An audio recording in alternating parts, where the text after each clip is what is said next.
Alrighty, guys. I'm Morthadon, bringing you guys Promised Neverland, episode 9. So last episode was fantastic, and I make poor life decisions. So that's how I want to start this video, because I haven't been getting a lot of sleep recently, so I took a nap around 9 o'clock, figure get a little bit extra sleep in, and I woke up at 2:30 in the morning, so rest in peace my sleep schedule.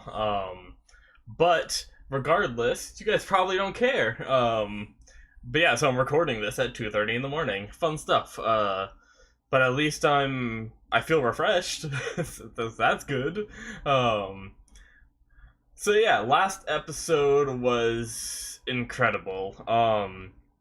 I've kind of I've kind of talked myself down about this next episode because I feel like they can't do something that incredible again, but we'll see. Um, right now, I think it's going to be a little bit of like aftermath of what just happened, is how I feel. But Emma's leg is broken. I'm pretty confident that that's broken. They never confirmed it, but it's broken. I'm almost positive. Anyway, and then there was something I didn't talk about in the last episode because I didn't really piece it together until I was editing, and then I went back and watched it like after I edited to confirm. And there's something I'm very, very unsure about. So, um, the whole the whole thing where at the end, Isabella, our mom, says that you're you can live another day, or tomorrow you can be safe for tomorrow. It wasn't that. It was something along those lines, mentioning like being alive for tomorrow or something. And at first I thought that was just like her saying that because they didn't go over the wall and they would have died if they went over the wall, as a way to talk them down. But then I realized it's almost hinting at, and then like right after that she says, "Oh, and by the way, Norman, your date has been set." It almost seems like she's hinting that tomorrow or the day after is when Norman's date is set. But the thing is I'm a little bit skeptical about whether or not his date is if that's hinting to tomorrow, the day after is the date. Um, but one of my friends hardcore thinks that's what it's hinting at, but I'm unsure because that could just be a saying. And then she said, "Oh yeah, by the way, your date is set, a month from now," and left it as like a cliffhanger and didn't say like when it is. Because when we had Ray's date, he his was like a month or two away, I believe. It wasn't anything like super soon. And and so it seems weird that they'd have such a rush date on Norman's. Now, the only argument you can really make is that we now know that Grandma is in on it, so maybe she has some pull to get Norman taken early. But other than that, no one else, like, in the higher ups that makes those decisions, that we know of, knows, like, what's going on. So putting a rush on it shouldn't be their priority. So I just thought that was interesting. That's just a little quick thing I wanted to talk about because I didn't mention it in the last video because I thought it was two separate things. And then after I watched it, I was like, oh, maybe it's not. So hopefully we get an answer this episode, because I'm interested to find out if I'm right or my friend's right, because we had like a little mini debate of like, he's like, "Oh, it's obviously saying that," and I'm like, "Yeah, it could be, but at the same time, it could just be like a phrase she used to say like, 'Oh, Emma, you get to live for tomorrow,' and then Norman, this is information about you, and two separate things, but who knows." Anyway, I want to get into the episode. So there was other stuff that happened in the episode, but we already know that. And we've already watched it, so I really just want to see what's gonna happen next. Alrighty, guys. So, like usual, you're gonna go into the description somewhere. Woo, down there. It's definitely down there. Boop boop. Click the Vimeo link. That's where you'll see my reaction, and then after that reaction, you can come back to this video. You can see my thoughts and my ideas, and my theories, and my predictions, and other synonyms, more synonyms. But yeah, so go ahead and click that Vimeo link right now, guys. Alright, guys, so that is the end of episode 9. That was a... So, the whole episode up until that ending bit was a bit slower. It was kind of like what I said at the beginning, where, I planned for kind of an aftermath episode, and I'd say that probably was an aftermath episode. But that last bit was very interesting. It confirmed one of my theories. But we'll talk about that more. I like to try to talk about the episode as it happened in the order. So, is Emma's leg broken? That is what I'm not sure about. It sounded like a break. It looked like a break. Like, how are they so calm about saying, oh, we'll just escape when she heals? Like, Ray's shipment date is in, like, a month. It takes, like, that might be the bare minimum to be able to, like, walk a little better. But if she needs to be able to run up that wall like that to escape, and who knows what they're gonna do after that to deal with the cliff we just saw.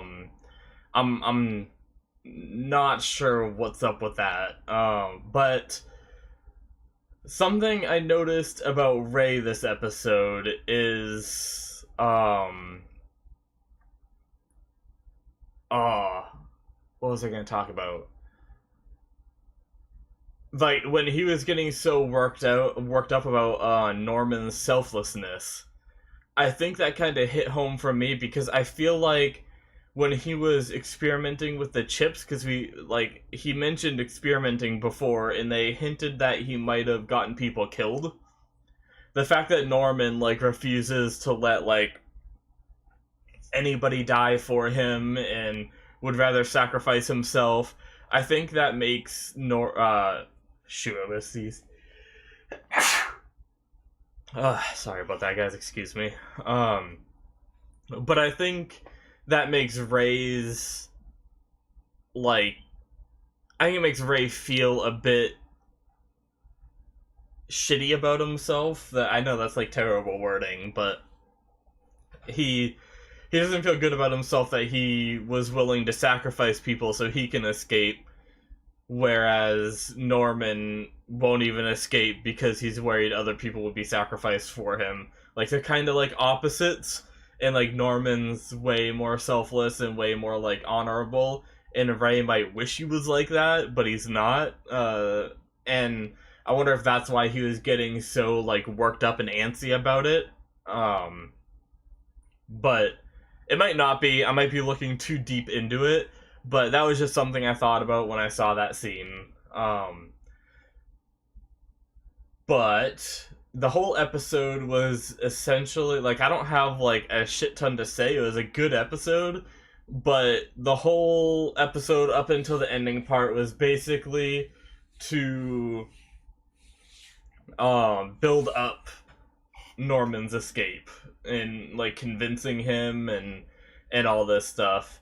And then also we got to learn that Ray has this, or he doesn't have the infantile amnesia, which after this, if I can remember, I might go look it up, because I'm curious if that's actually a thing.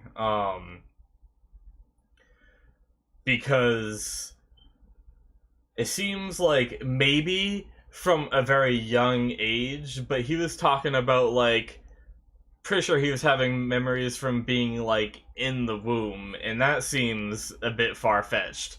Now, I could definitely be wrong, for sure, because obviously it didn't happen to me, So that's like what I'm basing it on. I've never looked into this kind of thing before, and I've never heard of it. So I guess that's why I'm in disbelief. But I'll probably look into that after to see if that's actually a thing.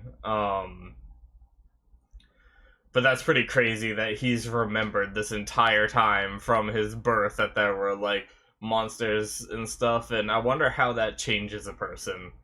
Like anything, I feel like anything Ray has done now can kind of be justified because ever since he was a kid, he's just known that the monsters in your closet are real. Like literally. And that takes a toll. But yeah, that was interesting to learn about.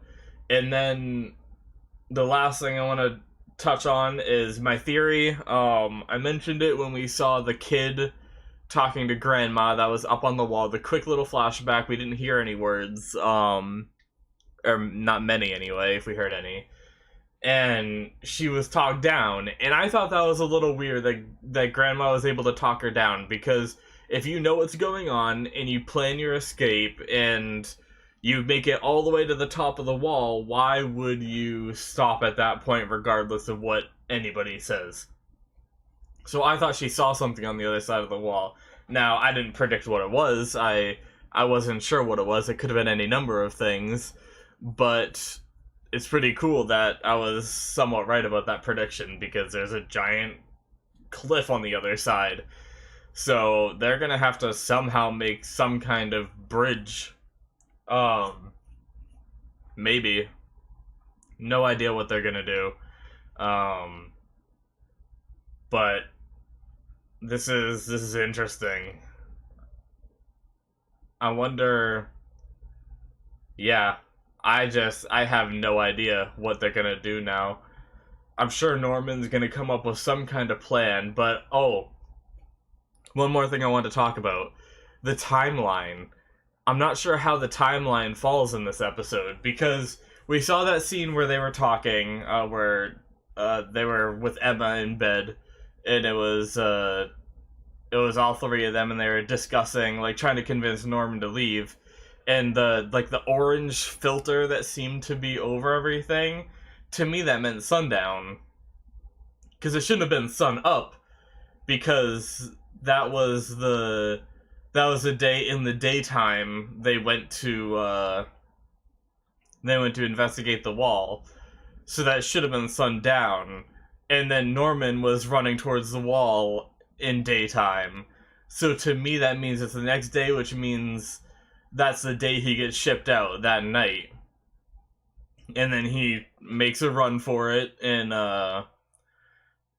makes it up the wall, sees that shit, and decides to turn around, which, I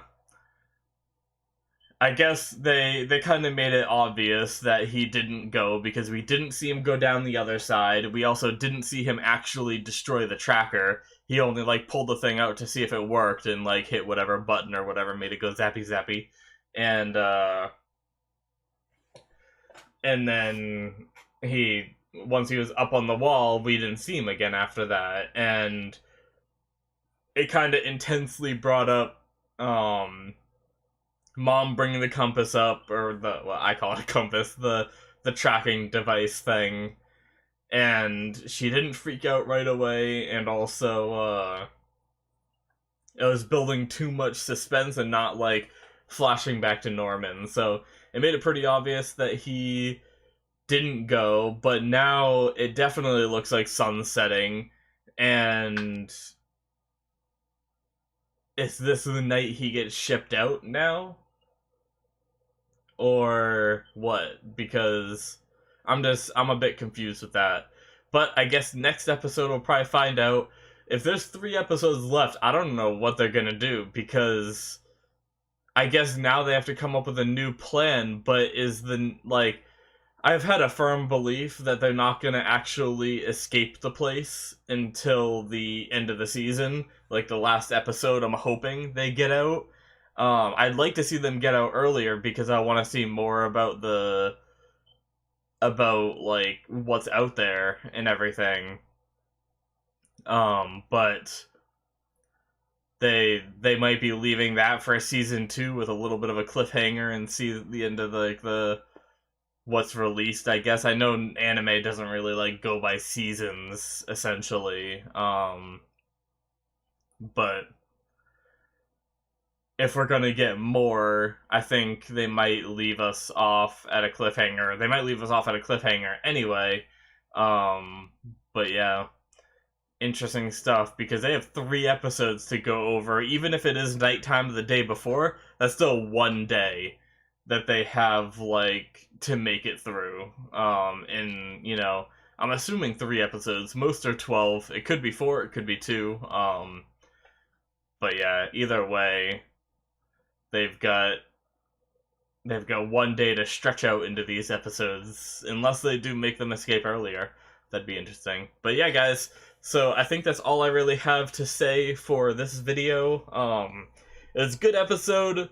It was, like I said, it was a little bit slow because it was mostly building up Norman's escape and convincing him and everything, but I still very much enjoyed it, and I'm looking forward to more. So I will see you guys in the next one. Hope you enjoyed, and yeah, bye-bye.